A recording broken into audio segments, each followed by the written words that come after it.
जय माता दी दोस्तों, मैं आचार्य विजय तनेजा आपका फिर से स्वागत करता हूं अपने यूट्यूब चैनल जय माता दी ज्योतिष केंद्र में।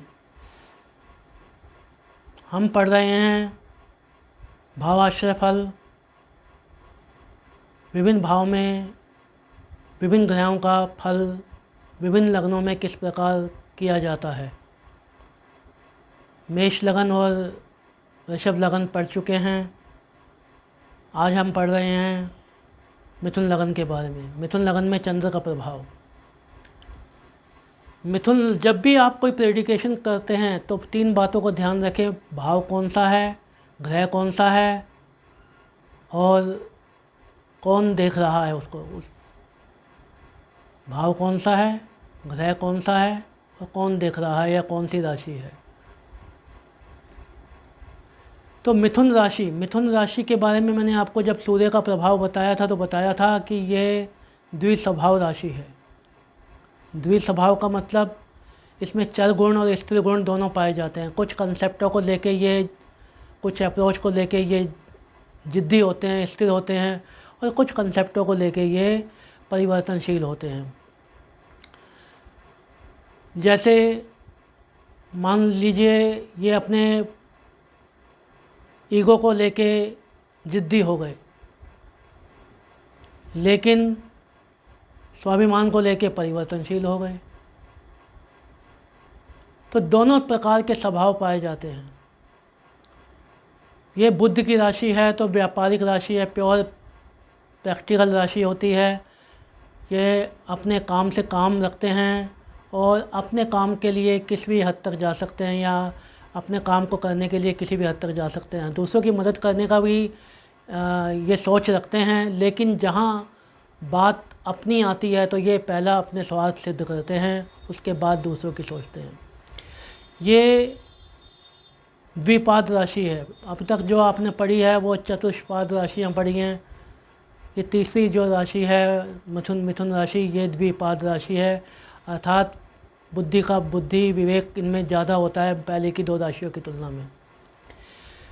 ये कई बार जल्दबाजी में थोड़े डिसीजन गलत ले लेते हैं, इन्हें बाद में जाके इनको पछताना पड़ता है। यदि ये धैर्य से काम लें, इनमें उतावलापन नहीं हो, तो ये ज़्यादा बेटर निर्णय लेते हैं। हम पढ़ेंगे चंद्रमा के बारे में। चंद्रमा भावनात्मक ग्रह है, केयर टेकिंग का ग्रह है। जिस भी भाव में चंद्रमा होता है उसके प्रति ये लोग केयर करने वाले होते हैं, भावुक होते हैं, उसके प्रति सम्मान व्यक्त करने वाले होते हैं। पहले भाव में मिथुन राशि है और चंद्रमा का यहाँ पे बैठना, यानी कि जातक के व्यवहार में भावनाएं प्रधान होंगी। ये लोगों की केयर करना चाहेंगे, ये लोगों का सम्मान करना चाहेंगे, शिष्टता इनके व्यवहार में होगी, यदि कोई पाप प्रभाव और विशेष नहीं है तो। दूसरे भाव का मालिक कर्क राशि का स्वामी चंद्रमा होता है। दूसरे भाव का मालिक प्रथम भाव में आके बैठा है। इसका क्या मतलब है? इसका मतलब ये है कि ये जातक धन को इम्पोर्टेंस देने वाला होगा, संस्कारों को इम्पोर्टेंस देने वाला होगा, खान पान इनको पसंद होगा, कुटुंब के साथ अच्छा व्यवहार करने वाला होगा। ये भी डिपेंड करता है कि बुध कहाँ जाके बैठा है, लेकिन फ़िलहाल अपन भावाश्रय फल पढ़ रहे हैं तो आज चंद्रमा के बारे में पढ़ें। चंद्रमा दूसरे भाव में, चंद्रमा खुद अपनी राशि का है, कर्क राशि का है। तो अपने घर में हर व्यक्ति अच्छा फील करता है, गुड फील करता है, इसलिए चंद्रमा भी यहाँ गुड फील करेगा और धन की आवक बनी रहेगी। धन से संबंधित परेशानी जातक को नहीं होंगी। संस्कारी व्यक्ति होगा, वाणी मधुर होगी, कुटुंब के साथ अच्छा व्यवहार करने वाला होगा। इस प्रकार हम कह सकते हैं, यदि कोई पाप प्रभाव और नहीं आ रहा है तो। याद रखिए, मैं बार बार ये क्यों कहता हूँ, यदि पाप प्रभाव आ रहा है तो रिजल्ट अलग हो जाएंगे, और शुभ प्रभाव आ रहा है तो और अलग हो जाएंगे। जनरली हम केवल एक भाव का प्रभाव पड़ रहे हैं, ये ध्यान रखें हमेशा। क्योंकि हो सकता है कि आप अपनी कुंडली देखें और चंद्रमा दूसरे घर में देखें और ये सोच लें कि ये प्रभाव तो एक भी नहीं आ रहा हम पे, सर गलत पढ़ा रहे हैं हमको। ऐसा नहीं है। इसके साथ साथ बाकी 8 ग्रह और हैं जो इस पे प्रभाव डालते हैं। इसके अलावा योग दोष भी प्रभाव डालते हैं। तो जब अपन पूरी कुंडली देखेंगे तब इसका निर्णय कर पाएंगे कि मैं आपको सही पढ़ा रहा हूँ या गलत पढ़ा रहा हूँ। अभी निर्णय लेने में जल्दबाजी ना करें और जो पढ़ा रहा हूँ वो पढ़ते चलें, क्योंकि एक ग्रह का प्रभाव एक भाव पर देख रहे हैं हम। तीसरा भाव में राशि है सिंह राशि। सिंह राशि सूर्य की राशि है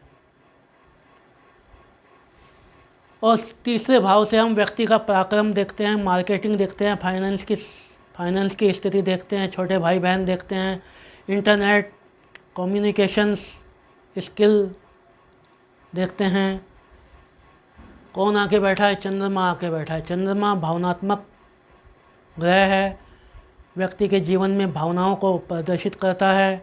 व्यक्ति की केयर टेक की स्थिति क्या होगी, लोग की परवाह कितनी करेगा, ये बातें चंद्रमा से देखी जाती हैं। माँ के साथ व्यक्ति के संबंध कैसे होंगे, भावनात्मक संबंध कैसे होंगे, इमोशनल रिलेशंस कैसे होंगे, वो सब चंद्रमा से देखा जाता है। तो सूर्य की राशि में मेष सिंह राशि में बैठा है चंद्रमा तीसरे भाव में, तो व्यक्ति का जो पराक्रम होगा उसमें अप एंड डाउन आएंगे। व्यक्ति भावनात्मक होगा, भावना प्रधान निर्णय लेने वाला होगा। इस व्यक्ति के जो निर्णय होंगे किसी भी चीज़ को लेकर वो भावनात्मक होंगे।